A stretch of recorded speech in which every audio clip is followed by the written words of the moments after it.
Yeah, there's no missing them out. It's like a permanent impression. I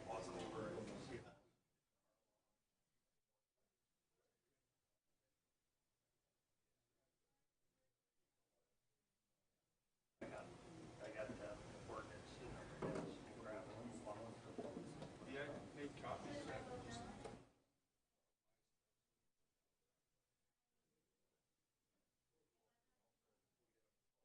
Bigger picture.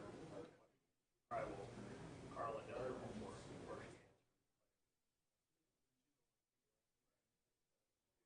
I won't get an answer. Probably have some research.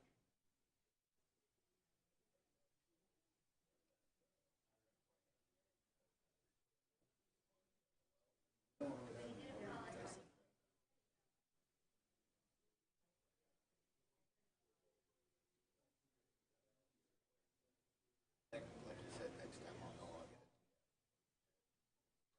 it. Put it down as legal, so I put it down.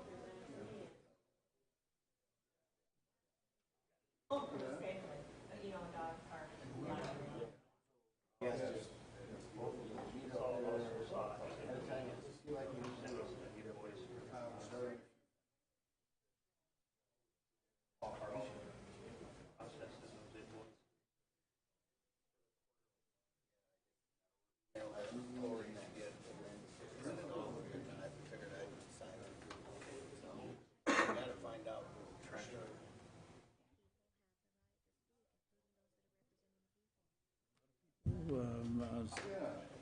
Surprised. Yeah, we got to launch this boat here. Okay. And I'm not going to say Ready? ship. I'm good. You need to get, Yeah. it's like 8.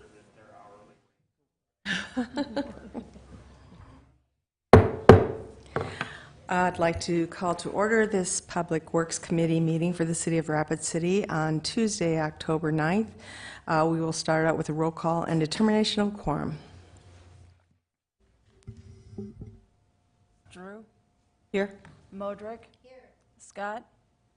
Roberts. Nordstrom. Here. We have a quorum. Thank you. Now it's time to adopt the agenda. Do I hear a motion? So moved. Second. Moved by Nordstrom, second by Modrick. All in favor? Aye. The agenda is adopted. Now it's time for general public comment, a time for members of the public to discuss or express concerns to the committee on any issue, not limited to items on the agenda. Action will not be taken at the meeting on any issue not on the agenda except by placement on the agenda by unanimous vote of the aldermen present. And I have no general comment slips. Is anyone? All right, I'm going to call, public comment is now closed. Now we'll go on to consent items, and the consent items 1 through 13, public comment is now open, and I have no slips, so public comment is now closed. So now we'll go on to the items from the Public Works Department. Or what, do we need to approve the minutes? That's a consent, so yeah. Okay. Remove any items. Go to the committee to remove any items they'd like to take off the agenda for separate consideration. Okay, we have nothing being removed. That takes us right up to, excuse me. Excuse me? Oh, yeah. All in favor? Aye. Those opposed? So that brings us up to the non-consent items. See, that's never happened before. I was a little taken aback by that. Okay, non-consent items, items 14 through 15. Public comment is now open. We do have one form from Dean Bumsa, we only have really one item that we're going to talk about here. So do you want to just wait till we get to that item, Dean? Okay. Dane, excuse me. So public comment is now closed, and we'll go to the committee on item 14, appeal by Boom Construction, Inc. of an exception request denial to install 5 individual water meters in a strip mall under one ownership. Seeing no comments, I do have a question for Dale Tech. And Dane, if you'd like to come over to the microphone if we have questions, please stand by. Okay, so we have an exception request for the 5 individual water meters in a strip mall under one ownership. So why would he need to get an exception for that? Thank you, Madam Chair. As I understand the situation that occurred, Mr. Boomsma applied for a building permit, and his plans showed that the water service was to be installed per city code, and then apparently it was installed differently than the approved plan, so the way it was installed does not meet city code, and he has requested an exception, which staff has since denied, and he's appealing that denial to you. For the committee's information here, maybe you have that code handy for us to hear so that we know exactly what we're looking at. Yes, it's part of our notes, but I think for the meeting's purpose, I'd like to hear it. Yeah, the Rapid City Municipal Code, it's actually 13.08.300. It's in our utility section, talks about services.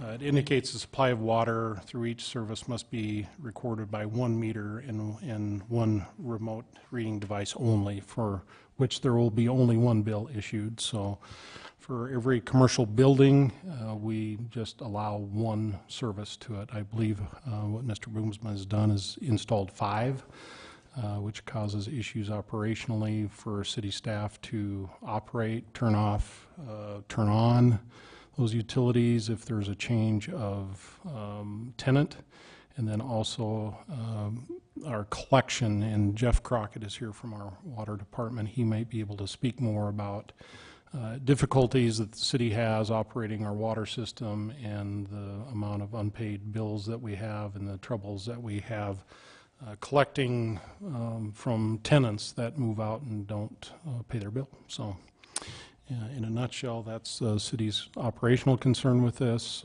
Be happy to entertain any more questions you may have.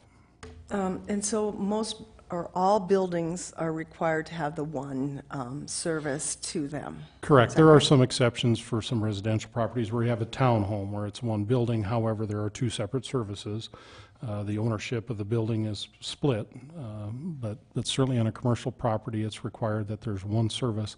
If the individual or the owner of the building has separate tenants in there, they have the option of metering those tenants separately so that they can determine who's using how much water and then bill their tenants accordingly. However, it's very important to keep the water service to that 1 building in 1 account only. That's responsibility of the building owner. So do you think he was trying to do that with the 5 meters, that he was trying to get a handle on what would be used there? That would be a question for Dane. Right. Okay, but this is something that's general practice, and he probably knew about this requirement. Once again, that'd be a question for Dane. All right, thank you, Dale. And we have no other questions from the other committee members, so we'll go to Dane, and are you... Okay. Dane, go ahead and say what you need to say here. Okay, so there's a little background to what was submitted on the original set of plans to what got installed. There was a change in the plans somewhere in the process, which had been drug out between last winter and then just different project delays. There was a change in the plans that showed the way I installed it, the engineer had drawn it that way. That did not get submitted to the engineering department for approval. We had a pre-con meeting months and months ago. We revisited a pre-con. During that pre-con, we went over the new set of plans. It was post that pre-con that then it came up that the water line did not meet the city code.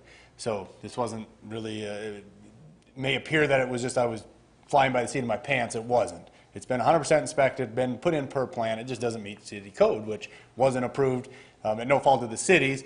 My engineer really should have submitted it for approval. It didn't get done. I could have submitted it as well. So we're at where we're at. We're not dead in the water. More importantly, back in the mid-2000s, you could actually install 1 main service line. I'm going to call it a main, so it's a 4 or 6 inch water main that you would tie off of and do your 1 inch services. And as long as you had a curb stop for each individual unit, you could meter the units individually, so that the problems with control, as Dale was referencing, are mitigated because you have a curb stop for every unit. So that if the tenant doesn't pay, they get their water shut off without shutting the entire building off, basically. So that's how this has been set up. Each unit would have its own curb stop so that if a tenant didn't pay their water bill, the water could be easily accessible with the easement agreement, which I've already signed with the city. It was a requirement as far as the permitting process that I sign an agreement that the city can come on to shut water on and off. Outside of having these 5 curb stops, there'd be no reason for that easement because they could do it, at the main. My biggest thing is I'm not in the water business. I'm not in the utility business, period. We have a building that we're leasing out to tenants, some of which are going to use way more water than other tenants are going to use. If I have an insurance agent versus the scooters going in, it's going to be different. So the way that the city is requiring it, which is, from what I can gather, their code does not reference, is prior to the new reading system that the water department uses, which is all radio meters. I have called and I visited with a gal at the water department. She was very nice and very helpful. And I said, what problems am I causing from a meter reading standpoint with having 5 units so close? And she's like, well, if you had a problem, we'd have a problem in every neighborhood in Rapid City because they're all close, relatively speaking. She said, there's no problem with that. You pull up in front of the street and you read them. And I said, well, what other problems have you seen in a situation like this? And she said, well, in Bacon Park, we've had some issues with some change of ownership, and it creates a hassle. And I said, okay, so it's old construction, probably is not set up with the curb stops for each individual suite, so on and so forth. Just because I was trying to figure out what is the negative side to the city. And for the most part, I couldn't see it other than maybe what Dale just said, which I didn't think of that, is that you have more than one bill to collect. Again, I go back to, I'm not in the water business. The city of Rapid City charges $15 per meter just to have the meter in the building, and then usage on top of it. So any administrative costs associated with that, you're covering in your $15 a month, because for the most part, a lot of these commercial tenants are going to be good payers and pay their water bills. I don't pay the electric, I don't pay the gas, I don't pay the cable. All of those are metered separately to each individual unit. So to me, I'm not in the water business. Why do I want to meter my tenants and bill it when you guys are set up for that? That's your business, is to bill out customers for the water usage. And I've set the property up so that any problems with turning water on or off is mitigated. If I do 1 meter and then I do sell these off as condominiums, which is a possibility, now I'm creating problems because now I've got to have the association, condominium association, and it's just, again, we're getting into a business that I'm not in. I'm in leasing space and I've got to provide utility. You guys provide the water. Why not send the individual tenants the water bill directly instead of me having to master meter it and then sub-meter it and send the bill out when you're set up for it? So I think that's all I have. I guess my question to you would be, having knowledge of this ordinance, why would you go ahead and do this? I mean, I understand your logic, but we're kind of caught in a hard place here because I didn't understand the ordinance as it was today. The last time I was in this situation, the way I installed it was permitted. And so being as it didn't go through that review because it didn't get submitted, I did not, at the time of installing it, know that I was going to be in front of this board asking for an exception. So it was only after the fact that the plans got reviewed and they said, oh, this doesn't meet it. And I said, whoa, you guys they gave me a 1-page exhibit and the different applications, how you can water in Starline. And I said, well, you used to have a diagram showing exactly what I did. And that's how I had the engineer design it. They're like, well, we changed that in 2012, which has been a while. I just haven't crossed that bridge. And so I'm not here again asking for forgiveness. I would have been here regardless. Simple fact now is I'm going to have to go back and dig up some water lines. That's not why I'm here. That is kind of a moot point if I have to dig it back up or not. Because like I said, I would have asked for this if it wouldn't have been installed. So I don't think that the fact that it's installed really matters in this decision today. In my opinion, it doesn't, because that's not my concern. I would have came here anyways. okay, I understand that. We do have a light from Lisa Modrick. Chair recognizes Lisa. Thank you, Madam Chair. May I ask Dale Tech a question? Please.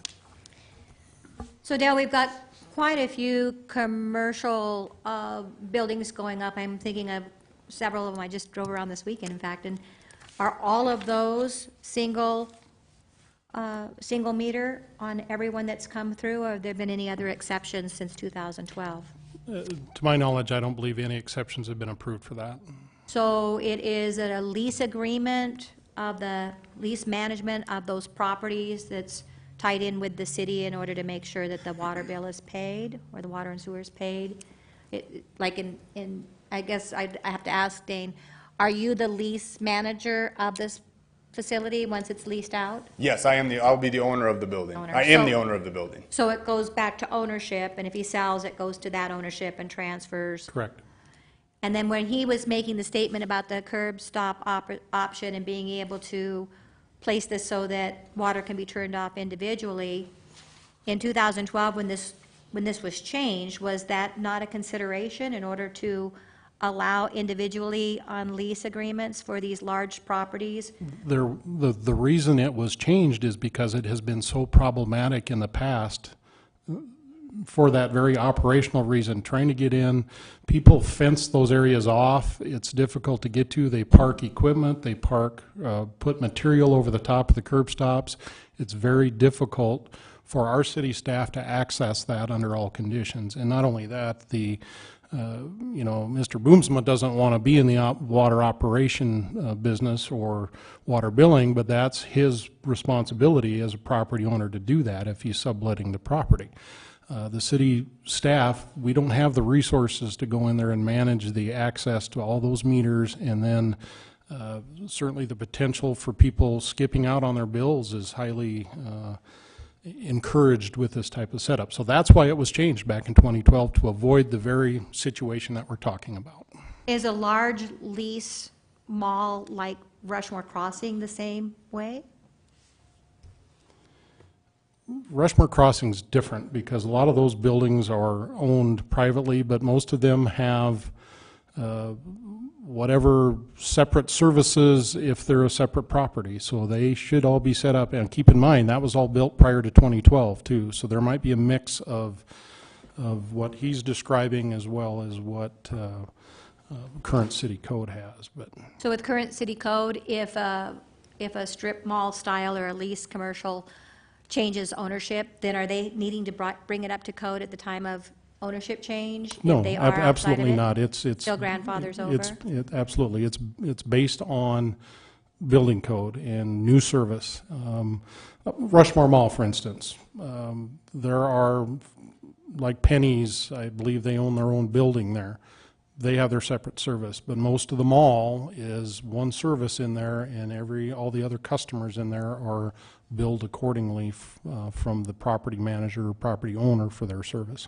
If I could ask him one more thing. Yeah, go Is ahead. there anything that can be done with this install to assist the developer owner, since he does want to and need to design this as a 5 separate reading, that would help him with cost? Because I'm sure tear out is going to be substantial. Is there anything that can happen between the Public Works and? I don't believe that there's any mid-compromise Is there? that would be functional for either party. It's either one way or the other, I believe. Okay, thank you. Thank you. Chair recognizes, I was- are you going? I was Okay. just going to say, Dane, did I cover everything that I needed to ask? Because I want you to be clear on what we have coming at us today. Yeah, so I think you covered everything. I don't agree with everything that Mr. Tech is stating about difficulty of access to curb stops and all of that. I think that, and again, referring to Rushmore Mall, or like the gal on the phone that I talked to, who was very nice, I'll repeat, talked about Bacon Park. These are all old projects that, with these new construction and the way we've installed it, that almost every single instance that Dale referred to as being problematic to manage the system is mitigated. I don't think that a strip mall style building encourages people to skip out on their bill, no more than a single family house or anything else. A person's a person, and everybody wants to do the right thing for the most part. That to say that this encourages people to skip out on their bill, I don't think is a true statement. That I understand that the code is the way the code is, but I don't think that the code is applicable in every situation. And in mine, with a 5-unit, we ran a 6-inch main in the back and 1-inch services. Access is great. That's never going to change because it's a behind the building, which happens to be a driving lane as the exit from Subway. It can't be blocked off. There's always going to be ample access for any city personnel at any time of the day or night to access it. I think we've mitigated all of those. And again, it comes down to what the city's already doing, which is installing and reading meters on a daily basis throughout the entire city. So maybe we've blanketed an ordinance for commercial in general, and I don't know that's applicable in all situations. All right, Chair recognizes Richie Nordstrom. Thank you, Madam, excuse me, thank you, Madam Chair. Give this a try to make a motion to uphold the staff's decision to not allow the exception request. Second for discussion. Okay, that's been moved to uphold the decision by staff, and that was by Nordstrom, second by Lisa Modrick. Go ahead. Retain Yep. the floor. Thank you. Dane, one of the things that we have, or at least I've seen in the past, is that meters like what you've got set up, you can do a downstream meter. You can monitor your own businesses that way as well. So if you want to do it that way. But I'm advocating for the use of a single meter within a unit or a strip mall in this case.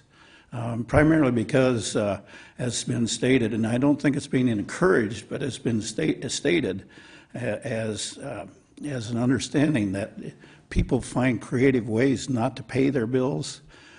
They've also found creative ways to block access to the curb stops.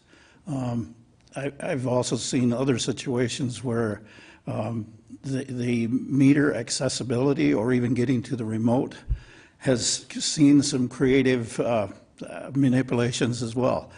So the major concern that I have is the other businesses, if they choose to, they can move whenever they want to.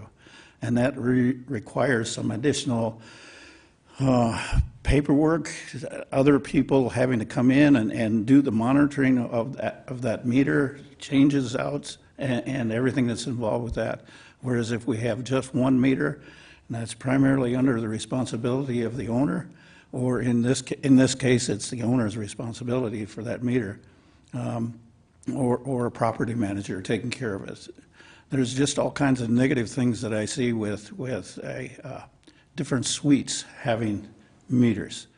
I've seen it. It's happened. So that's the reasons why I'm not supporting in your case, 5 individual meters. But if you want to choose to use them as downstream meters, go for it. I've seen that done in other places as well, including irrigation as well. So they get a different charge for the sewer rates. So that's where I'm at right now at this point. And I believe that the design criteria manual was set up for a reason in this manner, and just because of some of the previous circumstances that I've seen, and the public is very creative out there, so we got to have some kind of control over it, and I believe that the water department has made that choice and given us some good direction in making that decision. So with that, Madam Chair, I'll yield. Excuse me, Richie, point of clarification here. So could you just give us a quick explanation of downstream metering? Oh, short, quick, easy example, and Mr. Tech and Mr. Crocker can also add in on this, but essentially downstream meters for the use of example in irrigation, the water is just metered for watering the grass, and they do not get charged for a sewer charge on that. So that's the difference between a main water meter and a downstream meter. That's just one example. But in this case here, if Mr. Boonsville wants to use it as an additional downstream meter, it's his choice.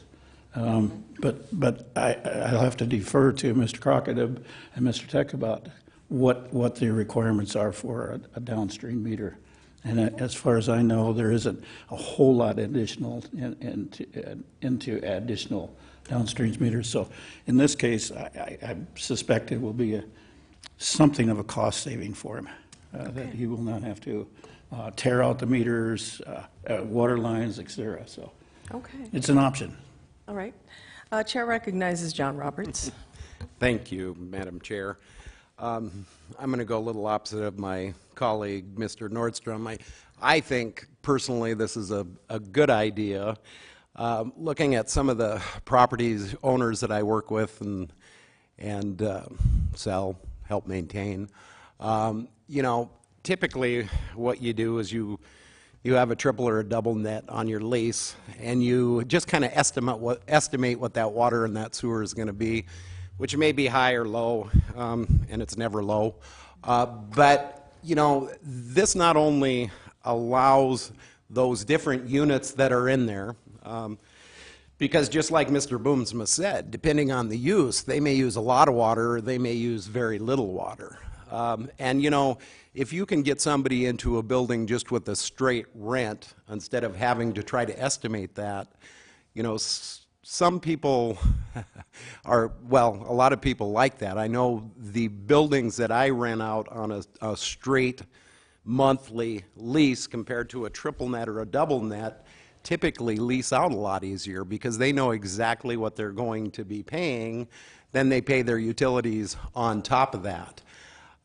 You know, this is unfortunate because this is something where if Mr. Boomsma came in and condoed this wouldn't be an issue. Or if he'd have built this in the county, this wouldn't have been an issue. So, you know, because one of them I think about is and I can't think of the name of that unit, but it was one that we had a lot of difficulty with on the end of Fifth Street that Orville Davis owns, that he condominiumized. Every one of those units have all, you know, they're all separately metered, and it just makes it a lot easier for the tenant. Now, is it more difficult for the city? Possibly. But isn't that the business that we're in? We're in the water business. We're in the sewer business. We're in the, you know, I look at what Mr. Boomsma's building out there, and in new construction, like he said, he's going to have very easy access to this on that property. You know, I think that this is probably something we need to go back and look at the ordinance, maybe revise it a little bit, you know, but in the midterm, I would be more than happy to support the motion that he's taking here. And I think that going into the future, I think there's probably going to be a lot more people that would like to look into this option just because it simplifies things on that. And, you know, when we were talking about Rushmore Crossing earlier, the majority of Rushmore Crossing is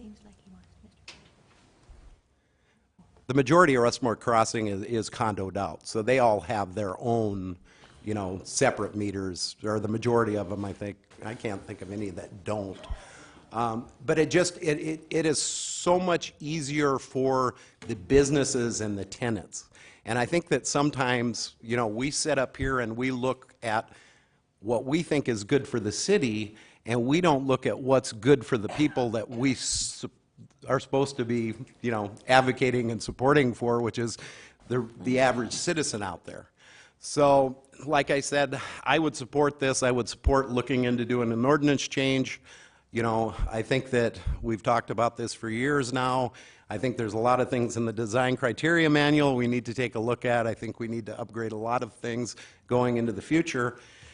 And, you know, I do want to thank Mr. Boomsma for coming in here and bringing this to us, because a lot of people won't even bring an issue like this to us. They just look at it, they call the city, and they back off. So, you know, I think going forward, there's a lot of different things like this that we should take a look at.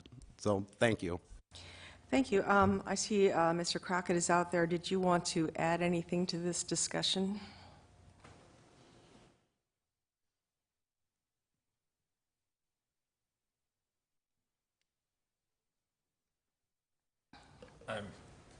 I'm Jeff Crockett, Water Superintendent. You know, I would just add, you know, residential and commercial, we write off anywhere between $100,000 and $150,000 a year in revenue from tenants leaving town, and we can't get a hold of them. So it does cause a problem. Also, one problem we have in strip malls is when a tenant moves out and walls are broken out and they make 2 units, 1 unit, or divide a unit in half, causes a lot of billing issues as well. So it does cause a lot of issues, going back to the reason that the design criteria manual was written this way. So just wanted to make you aware of that. So, Thank you. So I'm going to chime in right now just with a comment here. My initial feeling is to deny the appeal because the ordinance is in place and it's not been changed. I think maybe you got some misinformation, but in my view, ignorance of the ordinance or ignorance of the law is not an excuse, and it's just something that you just went ahead and did, and I don't know, maybe you didn't have an idea that this was anything that would be new or was changed, but nonetheless, it was completed in the way that is not allowed. I'm not doing this for forgiveness. I'm not asking for that at all. The cost of changing this is irrelevant to me, period. Like I said, if I was aware of it, the simple fact it wouldn't be installed, and I would have been in front of you guys regardless. So I am not here for forgiveness, because I left it in a manner that I can go dig it back up, and I happen to be able to control that cost on my end. So do not consider cost in this application. This is more what I feel is right or wrong. I think about the last several years between Box Elder and Rapid City, how many newspaper articles have there been that the city won't shut the water off because the owner's not paying the bill and the tenants are the ones that are going to sacrifice. So to me, it just makes a lot more sense. If the tenant doesn't pay their bill, they get shut off. If the owner doesn't pay the bill, everybody suffers. How many times have you seen it that there's a newspaper article about an individual tenant that didn't pay his bill and the city felt bad? Never. You don't see that. You only see it on a larger scale. So let's keep the problem small by metering them individually. It's never going to be a big issue. So that's all I have. I think you make a good point. I really do. But nonetheless, this is where we are right now. But, you know, of course, this decision is not final. You will all still have Monday night to come and make your case to the rest of the council. And I see one more light on, so Richie Nordstrom.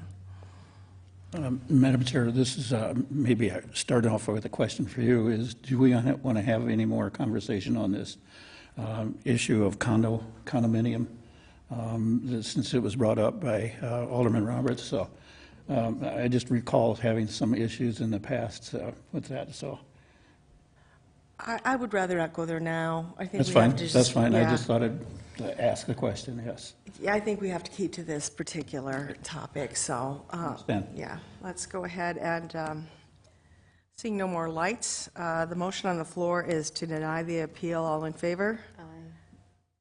Aye. Yes. Motion passes with 3 ayes and 1 no from Roberts. So it'll still go to council, and you are welcome to come there to make your case once again. Thank you very much. So next up, we have the Solid Waste Division, who is going to do a presentation for us. So please, Dan Kuhn, come on up. And these are really becoming one of my favorite parts of these Public Works meetings. I'm serious. Good, Yeah. thank you. It's good to I'm be here. that much of a nerd, yeah. Okay, thank you. Thanks. I think I've met all of you. My name is Dan Kuhn. I'm the Assistant Public Works Director. One of my areas of responsibility is operation of the Solid Waste Division. Some of you may know or probably are aware that we're in somewhat of a transition phase out at the Solid Waste Division. The prior solid waste superintendent retired about 6-7 weeks ago, and so I've taken over as being the acting solid waste superintendent in addition to other things I do. And so I thought, well, they could come up and have somebody who is the amateur and doesn't really know the solid waste division operation day in and day out. And so what I've done is I've asked the solid waste supervisors that actually provide the service and are the guys on the front line and making the solid waste division operate, come up and tell you about each of their groups and how they operate. We have 3 operating groups out there. We have collections, we have the material recovery facility, and then the landfill. And so I'd like to introduce Tracy Gannon. He is the supervisor for the collection division that kind of gets the material to the facility to begin with. So Tracy? Thanks, Dan. Good morning. As he said, I'm Tracy Gannon. I am the collection supervisor for the city of Rapid City. I forgot to put this up there, but I've worked for the city for about 24 years in October. I've been collection supervisor since 2014 and managed 14 employees as well as 2 seasonals a year. That includes a fleet of 24 vehicles. The collection team, Monday through Friday, the majority of the team collects residential trash and recycling as well as curbside yard waste throughout the city. When available, we have a driver designated to collect the extra trash that people put out along the curb that don't fit in their containers. 7 days a week, 2 to 4 drivers will handle the yard waste and recycling at the 3 remote sites. Monday, Wednesday, and Friday, our team collects downtown on the corners, downtown here, the trash, the city ballparks and certain city buildings for trash. That'd be like street, department, parks, etc. One team member is designated to deliver and replace or repair the residential cans every day. Little history, I kind of got this backwards, I apologize.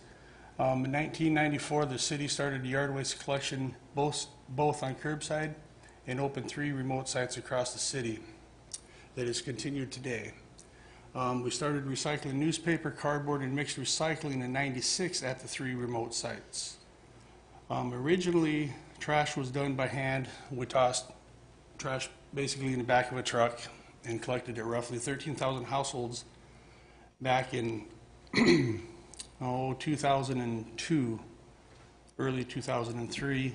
Rapid City started automated collection in 2003. Now, 15 years later, we're currently picking up 20,400 households a month. Our weekly average curbside tonnage for trash is about 444 tons of trash we pick up, about 40 tons of mixed recycling, and 60 tons of yard waste. On a monthly average from the transfer stations, we get about 115 tons of yard waste, 44 tons of mixed recycling, 44 tons of cardboard, and about 7 tons of newspaper. Some of the things we do for our community through sanitation collections is we help the city fire department for like their Firewise efforts, or if they're cutting trees down in certain areas of the city. We also support the police department in their cleaning up the areas of the city. We also support the community gardens. We deliver compost to various locations once a year. We also give compost to the Pennington County Jail gardens out in Box Elder, but they haul it themselves. We do a sharps collection. We have 3 locations: Public Works, CSAC, and the Aspen Center at their diabetic clinic. We also do a Christmas tree disposal, tree drop-off at the 3 remote sites yearly. We provide Christmas tree recycling drop-off in multiple locations during December through January. And we also support the recycling efforts at Black Hills Harley Davidson during the Sturgis Motorcycle Rally. And that's basically in a nutshell what we do out there. Any questions? I have a quick question. How do you recycle Christmas lights? What do you do with them? Do you just Basically, we take them out to the material recovery facility, and then I think they remove the light bulbs and recycle the wire. Okay, Yep. thank you. Sorry, Lisa. Thank you, Madam Chair. I'd like to start with doing an acknowledgement of the presentation by Tracy. I don't think, is it over? Do we have more? I'm over. We've Yep. got a couple more. May I We say got a thank you to couple more. Tracy? Sure. And I just want to add, and I'm going to say this while I've got the floor for the moment, I'm absolutely impressed to no end by how our solid waste works. This just showed, it just in the numbers, how extensive and how efficient Yeah. our assignments are, and the service is amazing as well. When there's somebody that has a need, I just find it really responsible in the department and how they feel the need of the community. So I want to thank you for those numbers because they're heavy and impressive. Thank you. Yes, thank you. Good words, Councilwoman Modrick. That was, yeah, very impressive. Okay, so on to the next. All right, thank you. Thanks. I mentioned we're in a transition phase with the superintendent out at Solid Waste. We're also in a transition phase with the material recovery facility supervisor. That position, the individual in that position retired about 3 months ago, and the crew chief, Luke Hartshorn, stepped up and has stepped into that position and is doing a great job. So I'd like to introduce our acting material recovery facility supervisor, Luke Hartshorn. Thanks, Dan.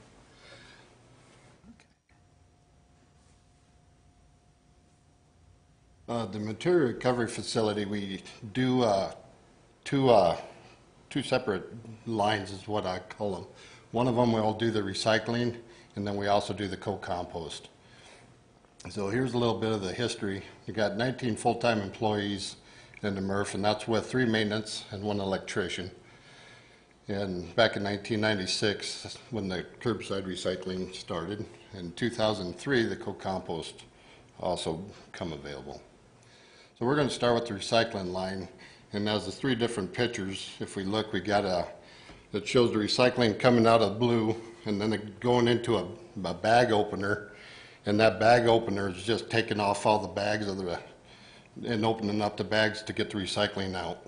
And then in the next picture, it's showing we're pulling off all the bags and all the film and the garbage. And then once that is done, it'll go through a magnet to get all your steel cans and your soup cans, all the metal off. And then from that process, it'll go through a finger screen, and the finger screen will get all the little broken pieces of glass and materials.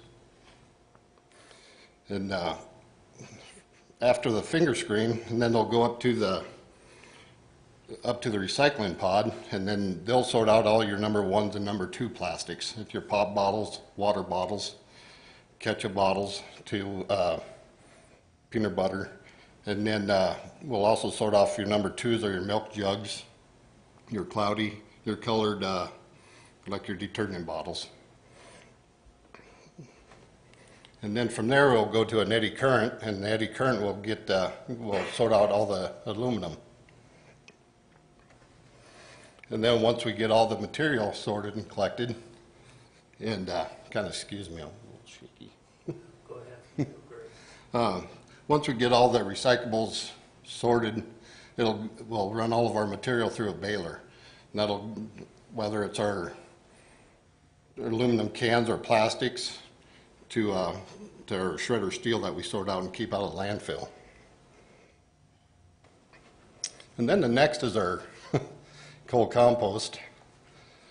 And here's some numbers. Processing 160 to 200 tons of MSW a day. And we'll keep out all the high organic matter. We separate it in 2 big Odano drums, and we add additional 12,000 to 18,000 gallons of biosolids to that. And we composting in 9 bays with automatic turners. 45 to 50% of MSW captured for composting is what we get out of the MSW. 28 days we monitor it with temperature and moisture. And then from that building, they'll go to refining, and we'll run it through through the refining process, which is Bivitec, vibratory screen, destoner, and we'll remove all the glass and all the heavies. And then they'll go out to a pad for testing. So here's the side of the MSW processing side of it. We purchased a new grinder a year and a half ago, and now we grind up all the MSW and some of the heavies, the furniture and mattresses, reduction in size. So the tip floor is 2,000 square feet, and like I said, we process 180 to 200 ton of MSW. So this is the conveyor line from that pile, and once it's ground, that material will go up that conveyor belt, and it'll go into another pod, and we'll sort out all the heavies out of it, the metals, and this conveyor is just showing you how it's leading up into the drums. And at this point, this is where we put in the biosolids just to go into the drums. And here's our 10,000 gallon biosolid holding tank and the transfer truck that brings it there. This picture will show the inside and the outside of the drum. This is the inside of the Dano room where we have, where the screens are, and we monitor the screens of how much co-compost we're getting over into the co-compost building and the rejects going up to the landfill. And here's a picture of the co-compost after it's been through the process into the drums. And this is the co-compost building. We have two turners in there. And each one of those, we have 9 bays, and each one of the bays are 300 feet long. And detention time is 28 days. The refining building, we'll take the material over to the refining building, and we have a walking floor. We'll dump it in a walking floor. And then once it runs through the process, the bottom picture is showing the good material. This is a picture of all the small, or the glasses and the small plastics that's been rejected through the destoner. And then once it reaches that part out in the pad, we'll cure it on there for 30 days. And this is a picture of what it looks like when it's ready to go out for distribution. These are biosolids meets the US EPA 503 Class A limits. We test for pathogens, reduction, time and temp, composting, fecal chloroforming testing, final product, and the monthly compost analysis, nutrients, metal size, distribution, pathogens, and maturity growth with cucumber emergencies. And of course, education is the most powerful weapon which you can use to change the world. These are the numbers that, as of this year, is what I've run through the material recovery facility. We had 19,778.89 tons of MSW composted, minus the rejects, and then we have 1,714.73 recyclables that's been shipped out as of this day. And do we have any questions? Yeah, we have a question from Richie Nordstrom. Mr. Hartstone, thank you for the presentation, and your part of the presentation anyway, and thanks for doing all the heavy lifting, and then please convey to, that's some incredible numbers, please convey to all your staff too that I didn't see how many people that report to you or you supervise, but tell them thank you very much for all the things that they have to put up with and go through, and the personal safety devices that they have to put on every day. So it's not an easy job, but tell them thank you very much for doing all the work they do. And question about the co-composting or the composting material out there. Are we still contracting that out? Is that, what is it, Gold Rush or something like that? Are they still picking up our compost and selling it? No. No, we don't contract it out anymore. Not to Gold Rush, no. Okay. Is there anybody else that's handling our compost material? Right now, the compost material has been used, city projects has been using that material. And We got plenty to go around, is that correct? yeah, plenty to go around. It's, matter of fact, we've been using it on city, it's been used on city projects, and a lot of customers have been coming out and getting it. And then you also sell that, what is it, at certain times of the year you sell that product, or it's made available to the public as well? It's made available to the public, and yes, we do sell it, yep. Yep, very good. And again, thank you very much for all you folks do out there. It's quite an incredible process you have. And one other question, if I may. One of my pet peeves is these plastic bags, and not only just plastic grocery sacks, but we also are starting to see a greater number of these dry cleaning bags that are starting to show up in the waste stream as well. Do you folks have a pet name for those material, especially when they get called up or bunched up into the Dano drums? Can you say it publicly? Yes, I can say it public. Well, we call them out there at the material recovery facility, we call them pigs. And that's all we call them. You know, we're dealing with a pig. Yes, yes, you are. And they are very, they obstruct a lot of things, they cause a lot of nuisance, and they take extra manual labor to clean it up. So, again, thank you very much for your presentation. Thank you. We have one more question from Lisa Modrick, or comment. Yeah, mine's a comment because it was a great ending when you talked about the educational side and how it will change the world. And there's a couple of great PSAs going on right now, and that is such a huge help. And there's a compost one. And I think it makes a statement, pennies on a pound or something. Penny a pound, yep. Penny a pound, and it's very catchy, and it is enthusiastically instructing the public that this is a way to move what they put into the waste back out into their yard. So that is a really cool PSA, as well as the recycling PSA. And that is, again, generated from the departments and from solid waste to educate the public. So I think you are changing the world. Thank you. Thank you.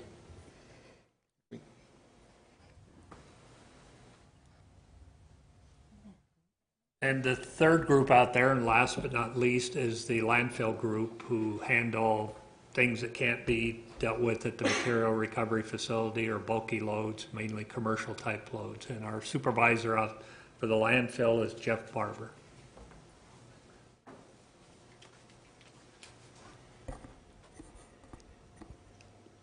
Good afternoon, and thanks for the time to give this. I've been with the city, or Rapid City Solid Waste, for about 20 years. The history of the landfill, the Rapid City landfill has been in operation since 1960. We have 10 full-time employees, which is, we have 1 full-time mechanic, 2 full-time scale attendants, 5 full-time operators, 1 crew chief, and myself. The landfill site sits on 451 acres. We're permitted to take 200,000 tons a year. Currently, we're taking around 140,000 tons as of today. We have 16 closed cells, 1 active cell. This is where it all begins. This is a scale house. About 700 tons comes across the scale house daily. 500 tons will go to the landfill, and the other 200 tons is diverted to yard waste into the MRF. Cell 16 is our working cell at this time. It's estimated early spring for closure on it. And that's our packer. Busy, busy. We have 3 of them. Cell 18, this is our new project, under construction, our new cell. This is a 20-acre cell. It's one of the largest lined cells constructed in South Dakota at this time. And there's 3 phases to this cell. If you look in the far back to the north there, there's an electrical pole. There'll be 2 more lifts, and when we're done and it's final, you will not be able to see that electrical pole. So we got quite a ways to go on that. With a total volume of 1.3 million cubic yards of airspace, or 750,000 tons of MSW. Cell 19 is going to be an extension off of 18 to the east, and that should add an additional 2.5 million cubic yards of airspace, or 1.5 million tons of waste. So that should carry us quite a ways. We also have a landfill gas collection. We have 90 collection wells that we monitor and maintain monthly to stay in compliance with the EPA. And with that collection system, the landfill gas we supply heats 3 shops and 1 in the education center. Our yard waste grinding site, we picked up a new grinder a year ago. That's our new savior right there. That saves us a lot of time, and it's been quite a machine. We take in